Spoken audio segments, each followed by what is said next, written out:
Hi everybody, I'm Dr. Jamie Turndorf, all Dr. Love. I'm tired of the constant blaming. Dear Dr. Love, I've been married for 11 years. My husband is a negative person. He also suffers low self-esteem. He's always been jealous of his friend's success. What worries me lately is that he's jealous of me too. He also mentions that he's frustrated with his career and that he doesn't get enough support from me. And he's always saying that he helps me plan my life and then things work out for me better than they do for himself. I'm working full-time, raising 2 children, do most of the housework, homework. I financially supported him for more than a year when he was a student. I don't know how much more supportive I can be. I cry several times a week because of the constant blaming, fighting. I'm so tired. I don't want my kids to grow in this kind of environment. I've read some of your replies. I know that change has to start within me, but how? Thank you.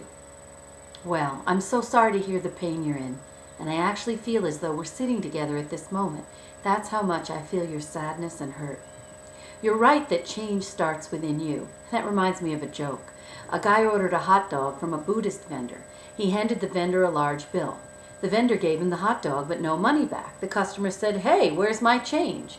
To which the vendor replied, "Change comes from within." I've never told a joke in my column before, and it's a pretty bad one at that. But I wanted to see you smile, to give you some joy and relief, at least for a moment. I wanted you to laugh because you're working too hard. And what's more, the change that needs to happen does not involve your working harder. Rather, the change for you begins with your doing nothing except stepping back and allowing yourself to observe what is truly happening in your marriage. Understanding is the most powerful change agent of all. And what would I like you to see? Sit back, relax, and see your situation through my eyes. In reading your note, I had a very clear sense of 2 people's early wounds colliding in the most painful way.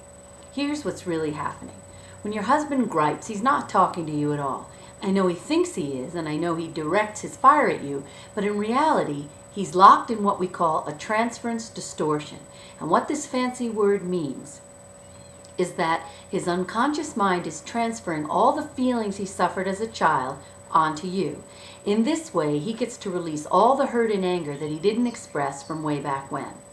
Now, most couples fall apart because they can't manage the inevitable regression that occurs as a couple of years pass in your relationship.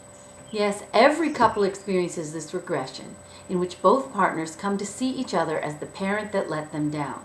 And when this transference distortion occurs, a deluge of very early and powerful baby feelings come flooding to the surface.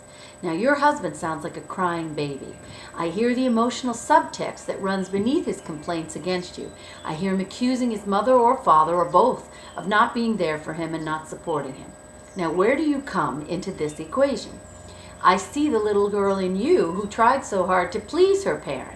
Obviously, I don't know your story, but I can guess that your parent was never satisfied and perhaps abusive.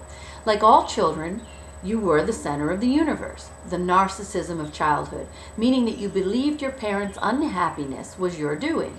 And like all children, you believed that you were omnipotent, meaning all-powerful. So combine narcissism with omnipotence, and what do you get? A kid who thinks her parents' defects are her own fault, and that she has the power to fix whatever ails the parent. The way a child tries to fix the parent is by doing more and trying harder. Sound familiar?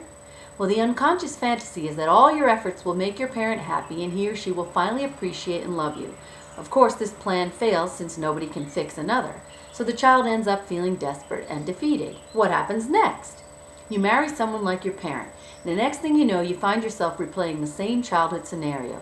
Sensing your husband's great deprivation and need, you fell into doing everything for him, unconsciously hoping that he'd be happy and you'd be loved finally. But he's never satisfied with what you do because all your assistance isn't addressing his true issue and pain.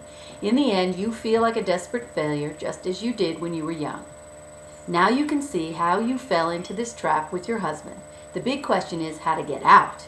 My deepest wish would be to be able to hold both of the hurting kids inside you during couples sessions in my office. Now, if that's not possible, the next best thing I can offer you is my book, Till Death Do Us Part, Unless I Kill You First. Now, my book will show you step by step how to get past the impasse you're in now. reliving and suffering the worst pains of your childhood, drowning in the negative feelings you felt for your parents, and dumping those bad feelings on each other. My book will show you how to become each other's source of support and healing, giving each other the kind of emotional nurturance, support, and approval that you always needed so that you can stop being enemies and become lovers again. Please keep in touch and give me the joy of hearing all about your healing. Take care for now.